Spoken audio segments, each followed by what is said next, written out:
हरे कृष्णा दोस्तों, कैसे हैं आप सब? ठीक ठाक, बढ़िया। चलो, बहुत अच्छी बात है और मैं भी अच्छी हूँ। आज सावन का तीसरा सोमवार है। जिसने भी व्रत रखा है, प्रभु आपकी सभी मनोकामनाएं पूर्ण करें, और जिसने नहीं भी रखा तो कोई भी बात नहीं, प्रभु आपकी भी मनोकामनाएं पूर्ण करें। खैर, आते हैं टॉपिक पे। तो जैसे कि आप सबको पता है, मैं ज्योतिर्लिंग जो हैं इंडिया में 12, जहाँ पे भगवान शिव ने साक्षात दर्शन दिए हैं अपने भक्तों को, उनके बारे में वीडियो बना रही हूँ। और आज उन्हीं में से काशी विश्वनाथ ज्योतिर्लिंग जो है, जिसे विश्वेश्वर ज्योतिर्लिंग भी बोलते हैं, उसी की चर्चा होगी। उसकी क्या महिमा है, परंपरा क्या है, मान्यता क्या है, इसके बारे में चर्चा करेंगे आज की वीडियो में। और ज्योतिर्लिंग एंड शिवलिंग में क्या डिफरेंस होता है वो मैंने अपनी लास्ट वीडियो में बताया था, क्योंकि मुझे अगेन एक कमेंट आया हुआ है कि आप ज्योतिर्लिंग एंड शिवलिंग का डिफरेंस बताइए। तो मैंने ऑलरेडी बता रखा है, तो प्लीज़ जाकर उस वीडियो को आप देख लें। एंड अभी हम चर्चा करेंगे विश्वेश्वर ज्योतिर्लिंग के बारे में, जो कि काशी वाराणसी में है। और काशी को भगवान शिव की नगरी बोला जाता है। ये नगरी बहुत पुरानी है, अति प्राचीन है। इस और ग्रंथों में भी बोला जाता है कि ये भगवान शिव ने इस नगरी को बनाया है, बसाया है। भगवान शिव की ही ये नगरी है, तो उसी के बारे में चर्चा करेंगे। गंगा नदी के किनारे ये नदी बसी हुई है, नगरी बसी हुई है गंगा नदी के किनारे। तो चलो चलते हैं, देखते हैं विश्वेश्वर ज्योतिर्लिंग की महिमा क्या है। बट उसके पहले वही पुरानी बात बोलूँगी मैं कि अगर आपने चैनल सब्सक्राइब नहीं किया है तो आप उसे ज़रूर सब्सक्राइब कर लें।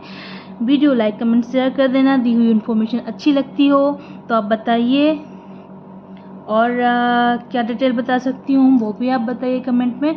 चलो देखते हैं वीडियो में विश्वेश्वर ज्योतिर्लिंग के बारे में। काशी विश्वनाथ मंदिर भगवान शिव को समर्पित एक हिंदुओं का बहुत प्रसिद्ध और विख्यात मंदिर है। यह भारत के उत्तर प्रदेश के प्राचीन शहर बनारस में विश्वनाथ गली करके एक स्थान है, उधर पर बना हुआ है।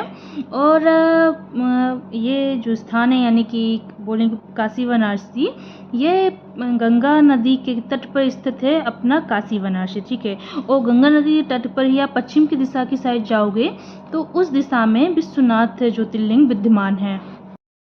गंगा नदी के पश्चिम घाट पर स्थित इस मंदिर के जो मुख्य देवता हैं, जो प्रमुख देवता हैं, वो विश्वेश्वरनाथ या विश्वेश्वर नाम से जाने जाते हैं। एंड विश्वेश्वरनाथ एंड विश्वेश्वर का शाब्दिक मतलब होता है ब्रह्मांड के भगवान, ब्रह्मांड के देवता, इसलिए इनको विश्वेश्वरनाथ के नाम से जाना जाता है। बनारस को प्राचीन काल में काशी कहा जाता था, इसलिए इस मंदिर का जो फुल नाम लिख के आता है वो काशी विश्वनाथ लिख के आता है। और यहाँ पर लोकप्रिय भी काशी विश्वनाथ ही है, यानी कि यहाँ पे जो लोग ज़्यादा रहते हैं, ज़्यादातर जब इस मंदिर का बात आती है तो लोग पूरा नाम लेते हैं काशी विश्वनाथ। और जो काशी वाराणसी ये जो क्षेत्र है, ये जो शहर है, इसको भगवान शिव का स्थान बोलते भी हैं। और बोलते हैं कि एक बार इधर आके विश्वनाथ के दर्शन करने से, विश्वनाथ जो ज्योतिर्लिंग है उसके दर्शन करने से, और जो होली रिवर है अपनी गंगा, उसमें स्नान करने से सारे जो पाप होते हैं वो कट जाते हैं एंड मोक्ष की प्राप्ति होती है। मंदिर को हिंदू शास्त्रों द्वारा शैव संस्कृति में पूजा का एक केंद्रीय हिस्सा माना जाता है।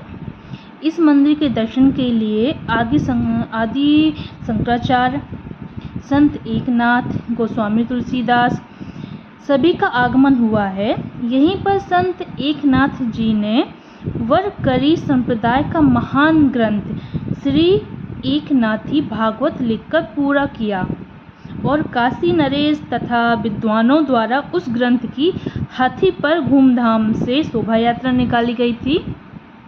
महाशिवरात्रि के मध्य रात्रि में प्रमुख मंदिरों से भव्य शोभा यात्रा ढोल, नगाड़े इत्यादि के साथ बाबा विश्वनाथ जी के मंदिर तक निकाली जाती है।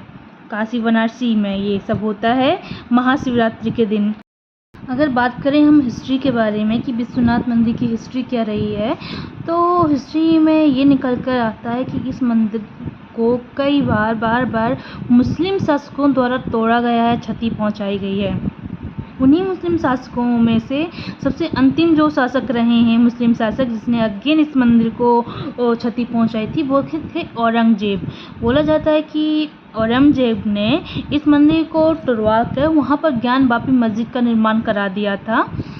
मंदिर का पुनर्निर्माण 1780 में इंदौर की जो मराठा शासिका रही हैं अहिल्याबाई होलकर, उनने करवाया। उनके बाद 1835 में महाराजा रणजीत सिंह जो रहे हैं, उन्होंने 1000 किलोग्राम शुद्ध सोने से फिर से मंदिर का पुनर्निर्माण कराया था। अगर शॉर्ट में बोलें तो इस मंदिर को बार शासकों द्वारा तुड़वाया गया है। बड़े दुष्ट थे ये, कुछ समझ में नहीं आता इनको तो तोड़ दो, ऐसे थे गधे कहीं के। तो वो मतलब मैं बोल रही हूँ कि शासकों द्वारा, मुस्लिम शासकों द्वारा इस मंदिर का बहुत नुकसान कराया गया है, बार टाइम टू टाइम बहुत नुकसान हुआ है। 12 ज्योतिर्लिंगों में से एक विश्वनाथ ज्योतिर्लिंग, जिसे विश्वेश्वर ज्योतिर्लिंग भी कहा जाता है, उसकी कथा ऐसी आती है कि एक बार क्या हुआ, माता पार्वती अपने माता पिता के घर में थी, तो वहाँ पर उनका मन नहीं लग रहा था, उनको अच्छा नहीं लग रहा था। तो वो भगवान शिव के पास जाती हैं और अपने मन की बात बताती हैं कि मुझे यहाँ अच्छा नहीं लग रहा, अब अपने घर लेके चलो। तो भगवान शिव उनकी बात मानते हैं और वो माता पार्वती को लेके इसी स्थान पर प्रकट होते हैं। विश्वनाथ मंदिर जहाँ पर है काशी में, इसी स्थान पर प्रकट होते हैं। वह हमेशा के लिए इधर ही ज्योतिर्लिंग के रूप में विराजमान रहते हैं। इस स्थान को माता पार्वती एंड भगवान शिव का आदि स्थान भी माना जाता है। कहा जाता है, अगर इसकी हिस्ट्री में हम और जाएं तो कहा जाता है कि 11वीं सदी में एक राजा हुए जिनका नाम था हरिश्चंद्र। उन्होंने सबसे पहले इस मंदिर का निर्माण करवाया था, लेकिन 1194 में मोहम्मद गोरी ने इस मंदिर को तुड़वा दिया, ध्वस्त करवा दिया। इसके बाद इस मंदिर का अगेन निर्माण होता है, लेकिन इसके निर्माण के कुछ टाइम बाद यानी कि 1447 में फिर से जलौन में एक सुल्तान हुआ जिसका नाम था सुल्तान मोहम्मद शाह। उसने अगेन इस मंदिर को तोड़ दिया। ये इसकी पूरी हिस्ट्री में लिखे आता है। और जो मैंने पहले कथा बताई वो विश्वनाथ के बारे में कथा आती है। और वैसे भी हर किसी को पता है कि जो काशी है वो उसको अति प्राचीन शहर बोला जाता है, क्योंकि भगवान शिव ने ही इसको बसाया हुआ है। और ये मंदिर जहाँ पर ज्योतिर्लिंग के रूप में भगवान प्रकट हुए हैं, उनको घर बोला गया है। माता पार्वती एंड भगवान शिव का आदि घर है ये, यानी कि हमेशा से स्थित होता है।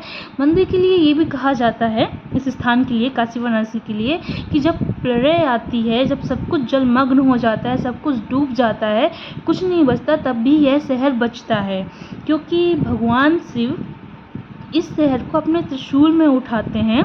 इसलिए ये शहर कभी भी प्रलय में डूबता नहीं है।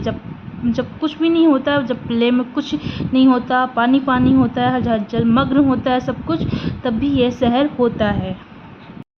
जैसा कि मैंने पहले बताया कि जब सब कुछ जलमग्न हो जाता है, उस समय भगवान शिव इस नगरी को अपने त्रिशूल पर उठाए रहते हैं। और जब सृष्टि काल का समय फिर से प्रारंभ होता है तो इस स्थान को नीचे उतार देते हैं। इस स्थान को इसी वजह से सृष्टि स्थली भी बोला जाता है। कहा जाता है कि यहाँ पर आके भगवान विष्णु ने तपस्या की थी, क्योंकि वो सृष्टि की संरचना कर सकें अच्छे से, और प्रभु को प्रसन्न किया था। आशुतोष इवन की भगवान शिव का ही नाम है आशुतोष, उनको प्रसन्न किया था। उसके बाद वो शयन करते हैं, जिससे भगवान विष्णु के शयन करने से कमल नाभि से ब्रह्मा जी की उत्पत्ति होती है।